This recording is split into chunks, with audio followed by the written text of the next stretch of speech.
there is nothing more important in your whole life except polishing your heart, and that Imam al-Ghazali gave us instructions, an organized, systematic guide of how to do that. Have you any idea how important that is? Most people are just wandering around. And you know, you all are young people, but we children, when they're little, if somebody is mean or somebody lies or cheats, children can't stand it.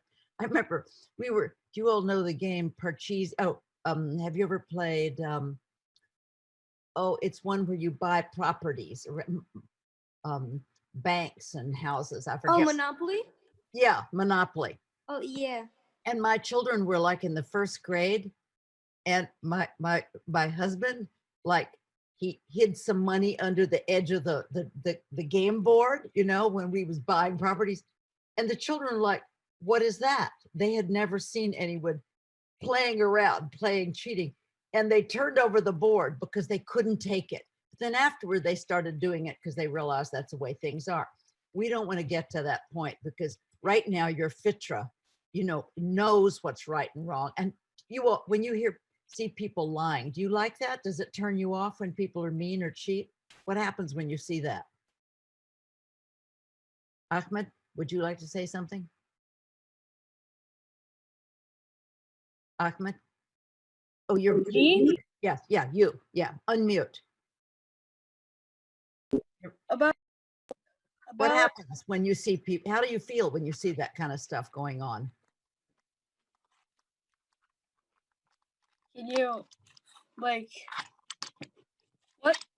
If somebody is lying or arguing or mean, what do you feel when you see that? Like, sorry for the person who is being, like, mean, and for the person who is being bullied, basically. Oh, good for you. And you know what it is inside of you that feels sorry is your golden heart. It just, because it's pure, you know, our real essences are pure. And I'm sure you're going to get tired of hearing about polishing your heart, but don't be, because that's what your human life is for, you know. Surely we have come to God, and surely the return is him, and we don't want to go back with a heart covered with mess all over it, you know. So we're going to go through a few of the chapters you all have been reading today, reading up till now. And I think, didn't we talk about last time that we have certain needs? We need food, clothing, and shelter. Did we talk about that last time? Do you remember that?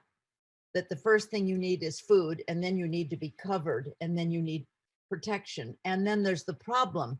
If you spend all your time thinking about what you're going to eat and preparing it and getting more and more clothes and keep fixing your room or your house, what have you done with your time?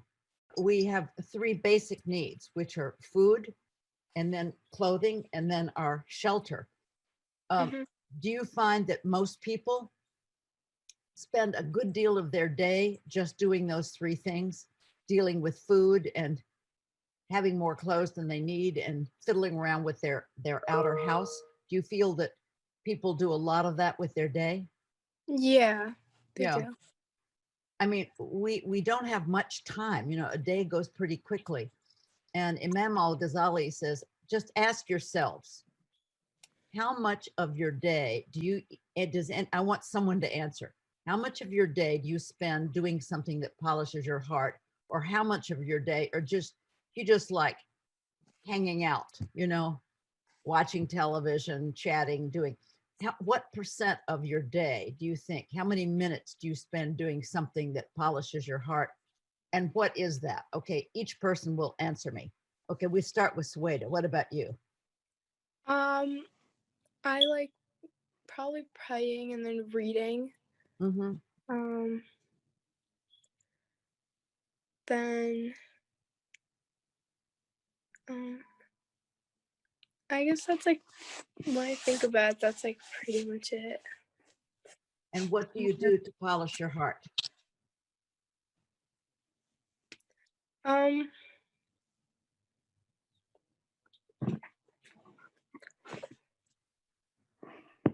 Yeah, like I pray and That's then beautiful. Yeah, great. Well, I'm sure you're nice to your mother and father. That would be a big step, you know? That's yeah. that's a great thing you can do. And what about Can I say one thing?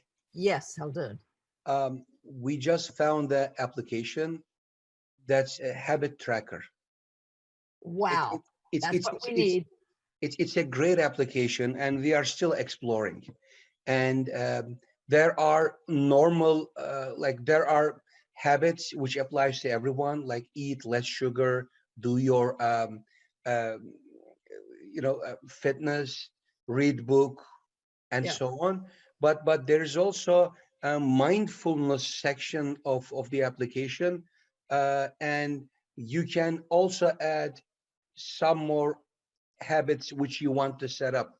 Like you mentioned, Wonderful. what did you do today? Do like 3 activities to your siblings, to your parents, to your friends, to polish your heart.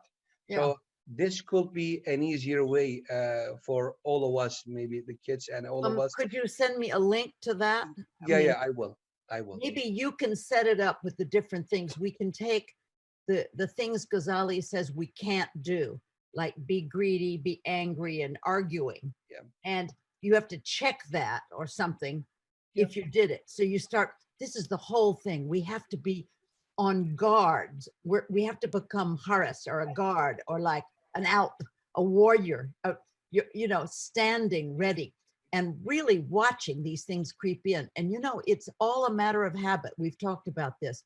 I think this idea of the habit machine is really great because once you get in the habit of something, it becomes second nature.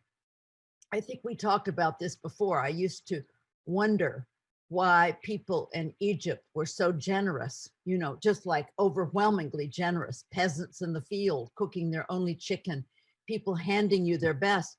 I had never seen that from the West. You know, where did I ever see that in America or England? And I realize it's because all of these people are copying the prophet's model, peace and blessings be upon him, what he did. And it became a habit. And if you do something enough, it becomes second nature. You don't even have to think about it. You know, it's like, you know, if you just, I read that with doing charity, if you just every day gave something, just a little something, gave it. So you loosened up. You wasn't, I'm about to give something to somebody. No, but you just, I now keep a bag of $20 bills in the car. And every time I come to a stop point and there's a poor person with a sign, I roll the window and give it to them. And I'm making it a habit now because I want to be loose about this. I don't want to be thinking, oh, I'm going to give something, you know, good me. That's not the nature. Our true nature gives easily. So I think this idea is, we're talking about habits here. So maybe we can you can make a list of the things we can't do and the things we should be doing, right? Yes. Did Ahmed, were you saying something? Ahmed Chazer?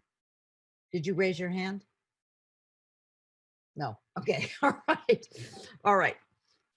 So, so you need to know how many, you have to start noticing how much of your day you're just wasting your time.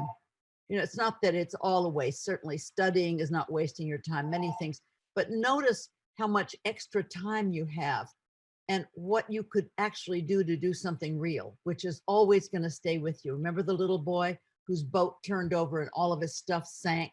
Well, the only thing that you carry with you is the state of your beautiful heart. So be aware of it. What we're doing right now, this whole program we're doing together, is this amazing study of how to do, and to start at your age is really wonderful. People like me picked it up when we're much older. It's really good to get it going early. So I want you all to start making, I think we need to use the list you're talking about. So every one of our spiritual hearts, all right, everyone's going to have to say something, so pay attention. Our heart is like a treasure box, and each of us have treasures in it. So I would like each person to go and say a treasure, something they have, some good quality that they can share today with somebody. Okay, let's say we'll start with Tayyib. All right. Tell me something good in your good heart that you can do today to share it. Okay. Be kind. Yes. Be kind. Who do you think you can be kind with today in your home? Anyone. Yeah. Are there opportunities to be kind rather than unkind? Many. Many. Oh, there you go. All right, Alperin, what about you? What can you do today from your special gifts, from your treasures? I could help my mom do the dishes. Oh, please do that. She really needs help. Please do that. Yeah, that's great. Sweda, what can you do today? I can be nice to my mom and like help her with like her work that she has to do. Mm-hmm. Oh, that would be so wonderful. It's so easy to do, you know, to be merciful to others. Ali, what about you? Oh, I'll do Ali and then Ahmed. Ali, talk a little louder for me, please.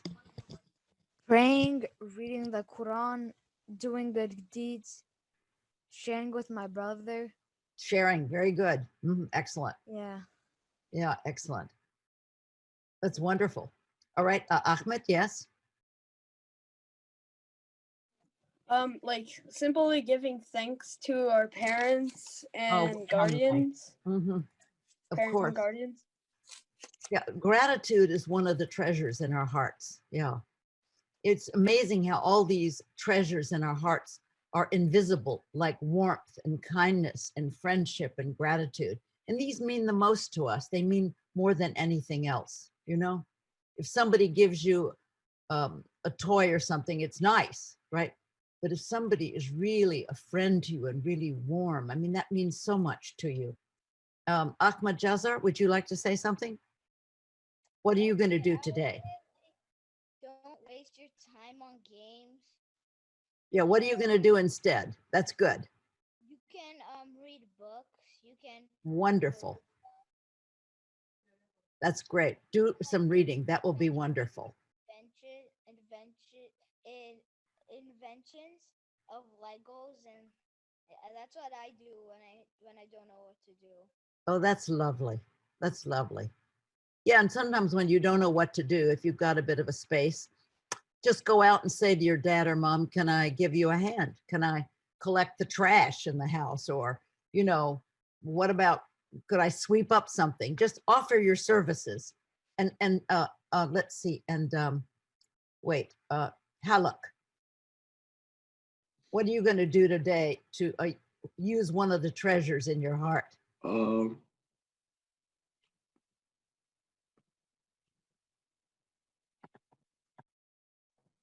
Probably be like nice to like my brother or like my sister. Be nice to them. Very nice. Yeah, excellent. Have to be. Who didn't speak yet? Has everyone told what they're going to do? All right. What about Shamsuddin? What are you going to do as a father? What are you going to do today?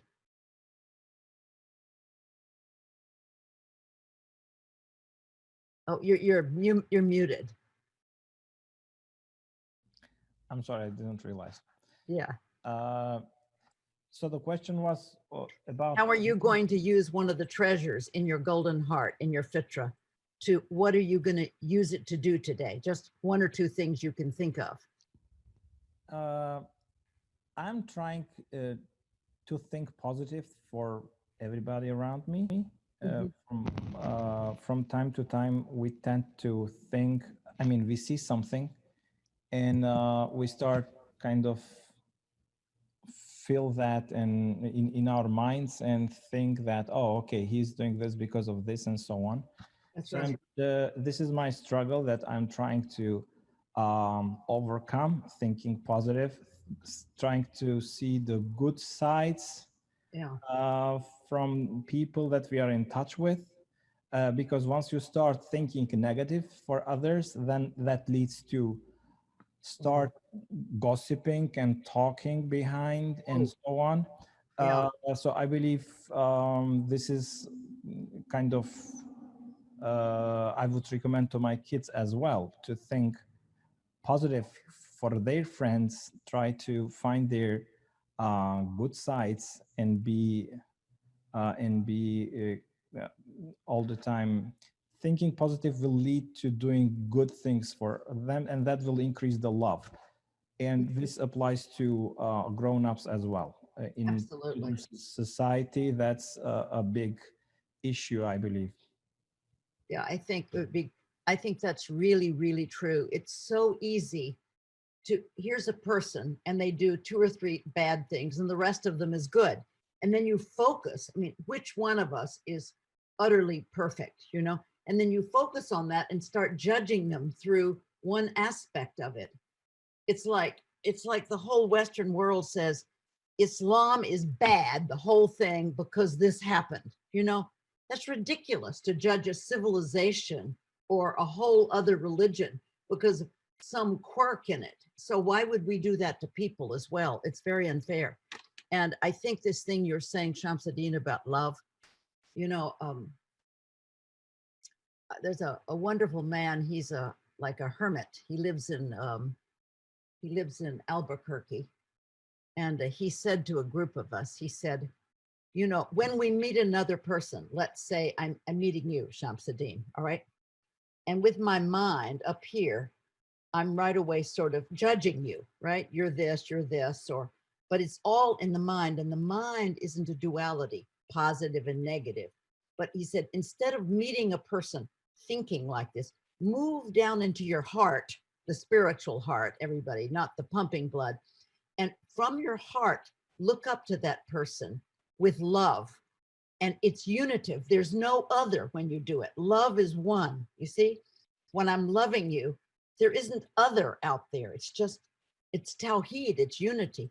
So he said that, and I thought, that sounds like such a nice thing to do, to meet someone and move. And sometimes I'm in airports and I see somebody sad, and I just move to my heart and love them. And they start like, they look beautiful. Well, so what happened? I learned this, and I was in the Atlanta airport waiting for a plane, and I went up to get some tea, and all these very fat Americans, like 300 or 400 pounds with baseball caps, waddling up to eat pizzas and French fries. And in my mind, I went, yuck, right? And then I thought, what am I doing, right? I'm taking my mind and I'm saying, those horrible people are doing that. So I moved my mind down into my heart, and I looked up at them and I loved them. And you know what happened? They started glowing. They just were luminous. You know how they say about a person in Islam, a person is munawwar, they're lit up, you know? And they were human souls made by Allah, and they were luminous. Start trying to do this. It's really fun to do. And I remember to do it just anywhere, at the grocery store. It really does. It's an amazing thing just to look at the person, you know, checking you out at the grocery and just, wow, here's this incredible soul from Allah, and just love it. And it's a high, actually, you know? So I'm so glad, Shamsuddin, you brought this up, because children, you should be doing this too. You know, when you meet your little friends, you know, love them. All right. And don't, you know, don't not like people. All right. So now, he talks a lot in chapter 11 about things that can hurt your heart. And he talks about greed. And I was thinking, I want everyone to think of a time when they wanted the best for themselves. When I was a little girl and I go to a birthday party, there was always roses on one corner of the cake. And I always wanted the piece with the roses. Like, so what? You know, I've got the roses, and all I've done is I've hoarded the best for myself. So I want everyone to go around and talk about something they could be greedy about, that they wouldn't want to share, that they, you know, that they hold on for themselves. Or, of course, the opposite is generosity, right? Okay, Ahmed, we'll start with you. Talk about something you could be greedy about. Me? Yeah. Or is it- Yes. Wait, for what again? You know, to be greedy is to keep want more and more and more beyond you need, more stuff, or you want the biggest piece. You're not generous. You're keeping everything for yourself. Give an example in your life where you could be greedy. So I need to give an example when I was greedy. Yeah. Yeah. So one time when I made like some Lego pieces and they like break easily, then so like my neighbor wanted to play with it, but I said like don't touch because it's gonna break easily, and then I didn't let them touch it. Wow. What, how marvelous of you to be aware of that. That's great. That's great. All right. Who else would like to speak? Who's next? All right. Alpern. Just describe one time where you kept the best for yourself and you weren't generous. All right. One time my mom made sushi, and since I really like sushi, I wanted all the sushi for myself rather than sharing it. Yeah. We all do that, you know, but being able to see it. Now it's going to be harder next time when the sushi is there for you not to think, oh, I should just be generous. I should polish my heart rather than put a spot. That's great. The sushi story. Tayyib, what about you? Name a time when you weren't generous and kept something for yourself. I know there were many times like not letting my brother sit on my chair Oh because yeah. Mhm. and it can break easily. Oh my. He has his own chair and he's sitting on mine while he can sit So on it's my. Yeah. Very good example. Ali. Okay, so when we went to go eat burgers, Yeah. I wanted all the burgers to myself. I didn't want anyone else to eat them. But then at the end of the day, I realized that I need to share. You see, that's great. That's great. Like you're Sema, mom. I mean, we could be cooking and we could be making hamburgers, right? And there could be one bigger or juicier. And then we serve the plates. And what if we serve the best one to ourselves, right? I mean, little things like that happen. And it's putting dots on our hearts. What we're trying to become is aware. All right.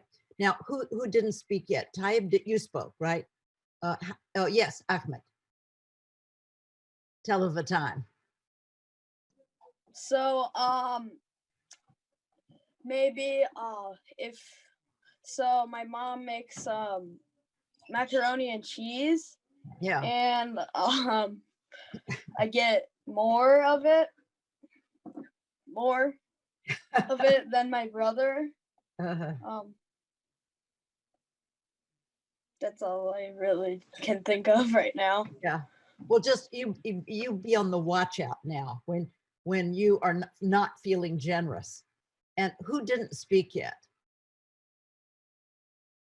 Okay, Haldun, what about you? When did you not be generous? You're muted.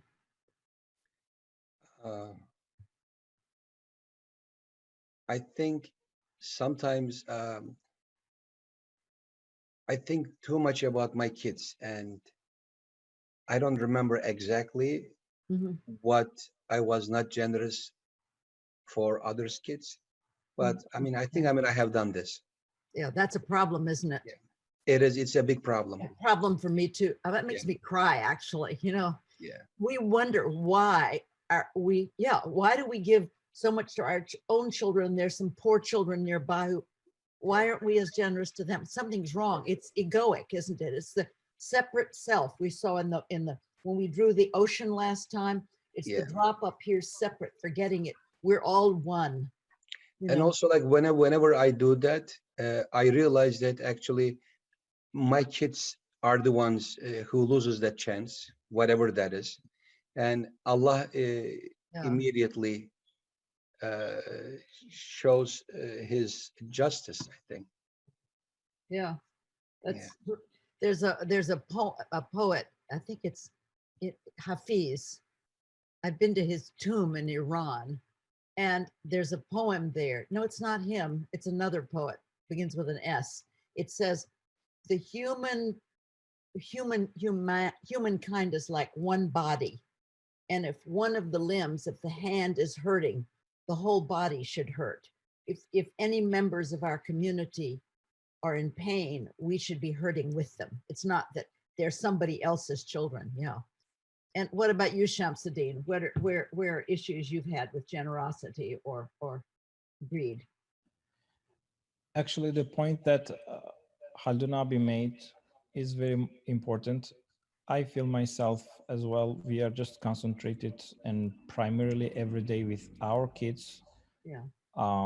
and not actually thinking about other kids too much. Yeah.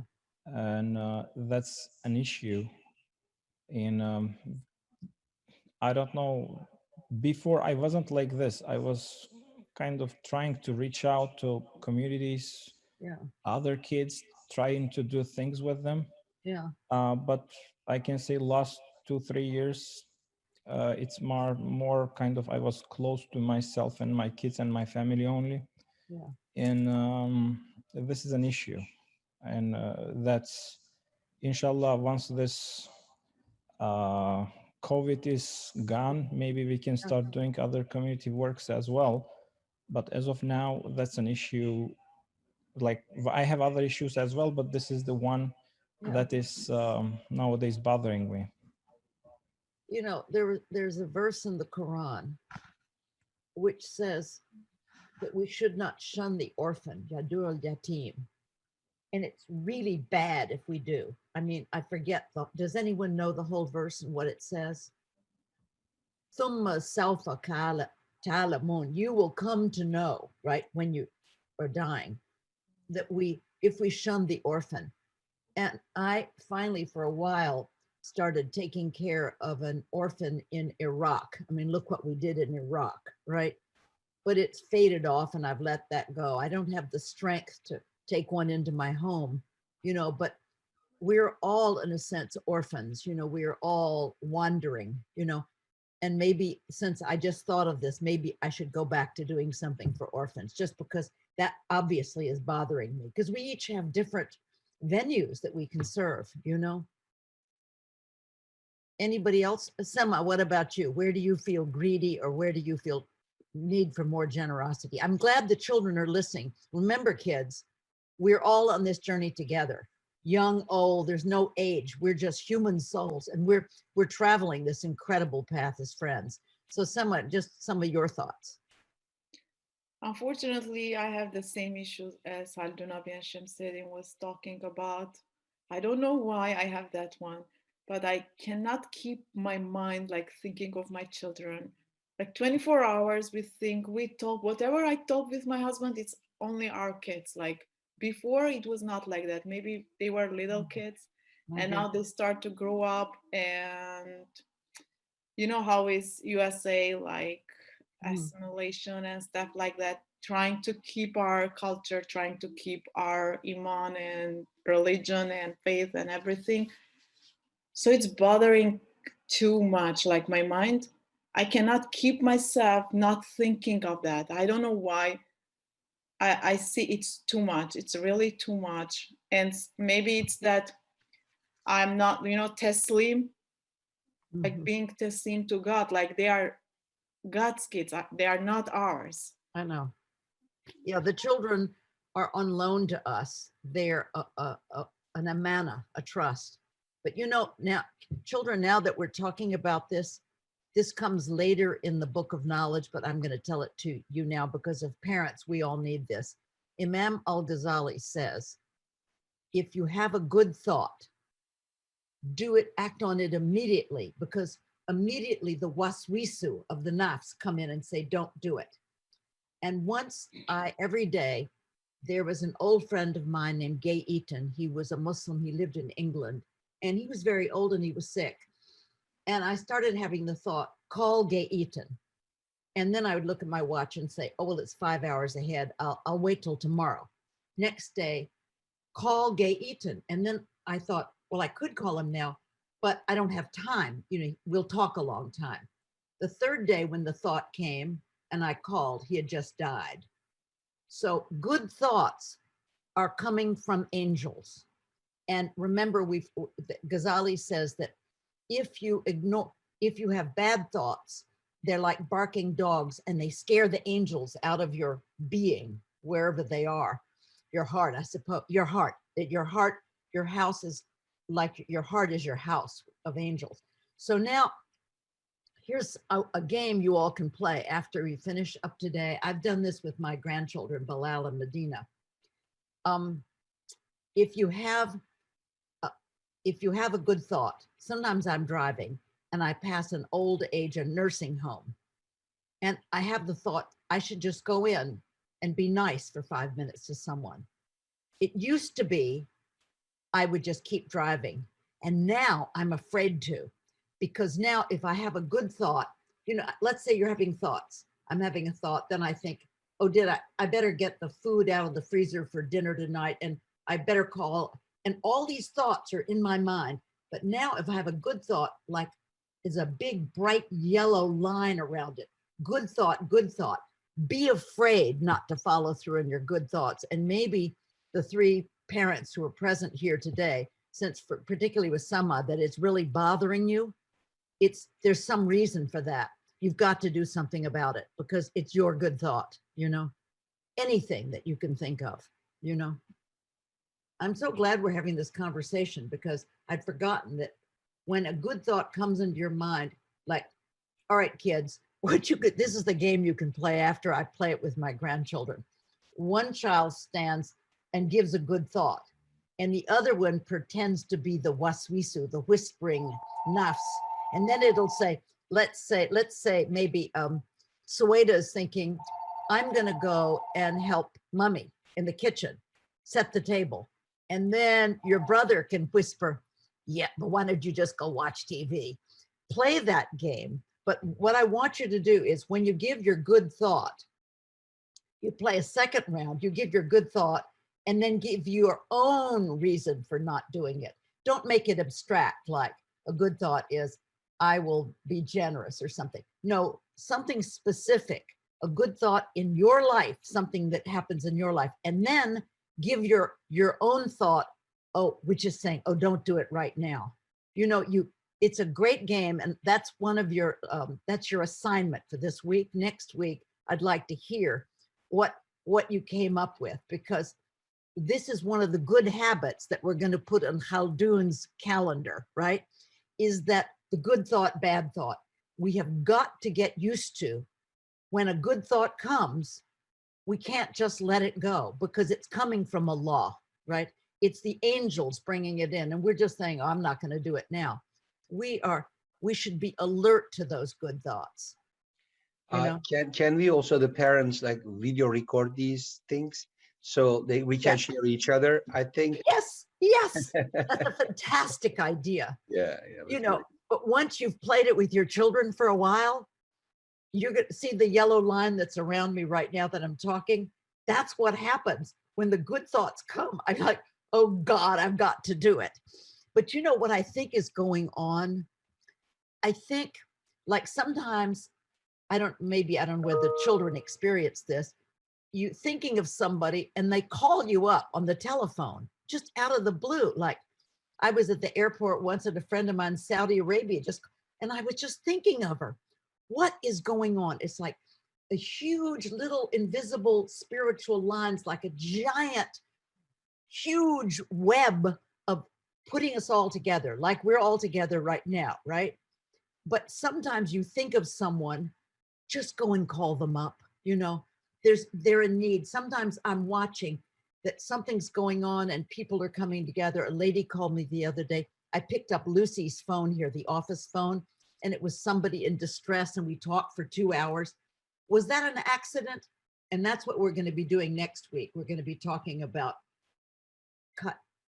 fate, the divine setup. So this whole thing with the good thoughts that you have, it's not accidental. It's all connected to it's a setup by God. And so if we just would just relax and be aware and just watch what's going on, you can have a lot of fun with this, and it's polishing your hearts as well, you know?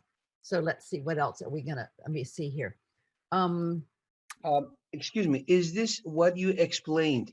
Normally, if we miss that opportunity, the good thought, do you know the word zuhurat? No, zuhur is Now zuhur is the prayer, but this is what I read somewhere. I don't remember exactly. Yeah, let's hear. It's like following the path which we don't know where it's gonna go, but like you said, the good thought comes, and we say like zuhurata tabi olmak. So good thoughts come, you don't know where it's gonna go, you have other duties at the moment, but you forget about this, but your heart is like pulling you somewhere, which actually, I mean, yeah, that's what I remember, like zuhurata tabi. It's beautiful. We're all missing these opportunities. The good thoughts are giving us not only a chance to become who we really are and act out of our golden hearts rather than acting out of our nafs or our lower false selves, but they are actually part of our divine plan, you know? I mean, beautiful, the Zuhrat, I love that. That's really great. So we really have to get into the habit of saying no to bad thoughts. Just a habit. Watch a habit come up and just go, you know, I mean, watch a bad thought come up. This is what we're doing. This is the training program for getting in charge of ourselves, you know, being the guard of our heart. Here's the heart, and we're on guard here. Here come thoughts. Here comes the good thought, help the orphan. Yeah, I'm going to try to think about something I can do this afternoon about that, right? Or, you know, whatever it is. So will everyone sort of put a golden circle around the good thoughts and notice them, you know, and notice how many times you don't do them too, right? Now, did you all read the story about the wolves? Did you get that far?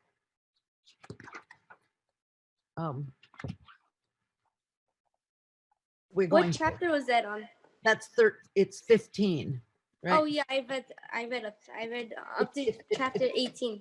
Yeah, here's the two wolves. Okay, now this is a story from the Cherokee Indians of America. There used to be Cherokee Indians here in Kentucky, but they got driven out. And I cannot tell you how many people I meet who are part Cherokee. You can tell they're particularly beautiful looking.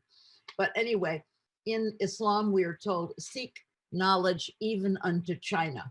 So you don't just study a few books that are in your own view, but you can learn from the great wisdom of all mankind. And this is an American Indian story about the two wolves. And they say, you have a good wolf and a bad wolf, right? And the bad wolf gives you this, the good wolf gives the good stories, the good suggestions like the angels. And the bad wolf is the one who says, no, don't do it. Well, the story of the Cherokee Indians is if you feed whichever wolf you feed, i.e. you do what it says, it gets stronger and the other dies. Okay, so if the bad wolf tells you, don't help, don't do this, don't, you know, and you keep doing, you obey the bad wolf, you're feeding him and making him strong. What will happen to the good wolf with the good ideas if you don't follow through? Yes, Alprin, yes. Like the ideas will like fade away. Yeah, well, yeah, they will fade. The good ideas will fade away. They will die away. That's right. If you don't feed the good wolf. This is just what we've been talking about a minute ago, but this is the Cherokee Indian version of it. It's the habits that Khaldun is talking about. We just have to learn, you know, like the wolf story, to strengthen our good thoughts, you know, and also to just somehow get in the habit of overcoming our lower thoughts, you know. That's just jihad al-nafs, isn't it? I mean,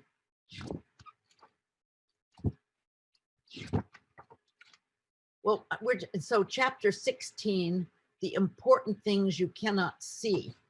And there's this wonderful drawing of this bird. There's an old man, he was 96 years old and he draws birds. And I got him to do all the illustrations for this book, you know, because he loved birds so much. And in the story, you say, the trust that a falcon has for its master is invisible. We can see the body of the falcon with our eyes, but can we understand the invisible trust of the bird and the warmth and kindness of its master with our spiritual hearts? What we love most is invisible. All right. So,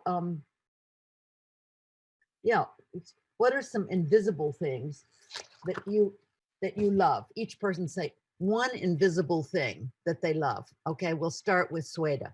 Something you can't see that you love. It can be friendship, trust, honesty, kind, anything, just something. I love generosity. Generosity, perfect. All right, Tayyib, something that's invisible that you love. My spiritual heart. Oh, how lovely. Oh my goodness, how touching. All right. All right, Sema, what about you? What something invisible you love? I like loving people, not seeing the bad things on them, like trying to see the good things everywhere. That's beautiful. That makes me really happy. When I start to see the bad things as everybody has it, it bothers me a lot. Like I'm a sensitive person, I'm an emotional person. Yeah. And it bothers like long time it takes from me when I start something negative. Like it takes days to get out of it. Uh-oh. Yeah. Wow. All right, Ahmed Jazar. Yes. Yes. I love angels and God because they tell us the good things and bad things, and that's beautiful. And they help me lead to Jannah. That's fantastic. I love angels and God. My goodness. Wow. And Halak. Probably being like trustworthy. Trustworthy. Yeah. It's interesting for me to realize what I love that's invisible. I think of a person I love and why I love them, you know? Alprin, did you say already? No, but I'm gonna say I like when people are honest because like it's kind of annoying when people are lying and being mean. And Ahmed, yes, Ahmed. I like my parents who are kind to me and help me throughout my life. That's wonderful. That's wonderful. Haldoon? Living for others. Yeah. Yeah, that's beautiful. We love people who live for others, don't we? Yeah, that's true. Shamsuddin, are you there? There's only an S. What is something invisible you love? I'm here. Yes. Actually, our prophet is invisible to me. We didn't see him. Yeah. But I love him. And that's, there are, Sama, can you lower the sound? Because it's echo. It's not echoing for us though. Oh, okay. Then I was thinking, and there are a lot of things in our deen, in our religion, that is invisible, but we love, and this is part of our religion, because as Allah says in Surah Al-Baqarah in the first ayahs, yeah,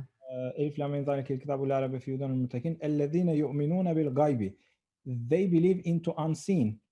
That's one of the characteristic of our our being.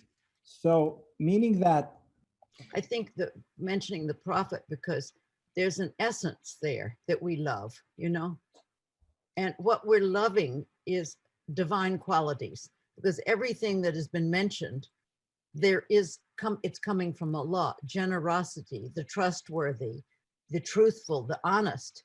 and all the Asma al-Husna, the divine names, right? There's a man who lives not far from you all, William Chittick. He's the great Rumi and Ibn Ari scholar. He's at Stony Brook. And he said that if you look outside, a tree has certain parts of the name. It has verticality, it has strength, it has protection.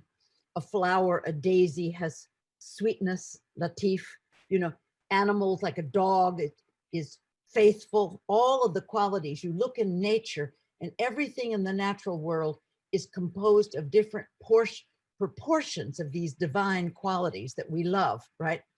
A man can have all, you know, but but when you say the name Allah, all the qualities are in that. That's why it's such a powerful thing to say, that it contains the whole manifested universe. So when you look out, you know, you're actually looking that, and maybe that's why we find nature so beautiful, that all the qualities are there in different proportions, you know. But, you know, once I had an operation and I came home from the hospital, there was something under here, and I didn't want to come in the house because the house is all square rooms. So I wanted to be left sitting on the front porch, just sitting, looking at the trees. And then all of a sudden I heard a dog bark down the street. And you have to know that dogs are protection. So, you know, there's the quality of Allah, Al-Hafiz, the protector. So suddenly I heard Al-Hafiz bark, right? And then there were trees shading me from the sun. And so there were the trees protecting me, but it was Allah's qualities, you know. I think we're loving everything people have said are qualities we really love that are coming from Allah's beautiful names. And if they're not there, we don't love them, you know, if they're the opposite. Yeah. So what more are we going to say today before we end? I'm excited, by the way, to get to the story of the ants. I have an incredible story to tell you all. Like, you won't even believe it, but I'll do it next time. Chapter 17 is more ways to make your heart shine, and the 4 imams. All right, let's just end with this. Imam Shafi. This is a challenge for all of us. Imam Shafi, he's buried in Cairo. I've been to where he's buried, and there's a beautiful sandalwood screen around his place. Imam Shafi wanted the best for his friends and everyone else. Even when he was disagreeing with someone, he wanted that person to be right, and he didn't mind being wrong. Isn't that an amazing thing to do? Isn't that what generosity? And then it said Imam Malik loved and respected learning. So when he was studying or teaching, he wanted to be at his very best. So he dressed well and he sat up straight, you know. So he showed respect for his learning by his clothing. And there was that wonderful man, Martin Lings, who wrote The Life of the Prophet Muhammad. He was a British Muslim. And he said, you know, in the old days, you could paint the angels wearing the clothing, the traditional clothing, like the robes or the shalwar khamis or the beautiful traditional clothing. Could you really paint angels today in blue jeans and t-shirts? So we should occasionally dress angelically, you know, with something beautiful. You know, women do easily and men do too for their prayer. But I know that if I'm dressed really sloppy, just in jeans and stuff, and I lie down and read, it's like mushy. But if I'm cleanly done and I sit up straight, I'm clear, you know. So everything is helping you. If you're going to put on a play, you can practice it many times, but if you wear the costumes, it makes it much easier to perform the part. So think about having nobility of clothing whenever you can, you know. But I want to go back to what Imam Shafi said about wanting the other person to win. Is that something you all could do? Have you ever, when you play games, did you ever think you want the other person to be happy by winning? I mean, it's an idea. Do you all always want to win? I mean, let's ask. Sweta, what about you? Sometimes if I'm like playing with like a younger person, I sometimes like make them win on purpose so that they feel happy. See, there it is. The trick will be to do it to someone who's not younger. And, all right, let's see. Ahmed Bazar, what about you? So like when there's like Talk a somebody little louder, please.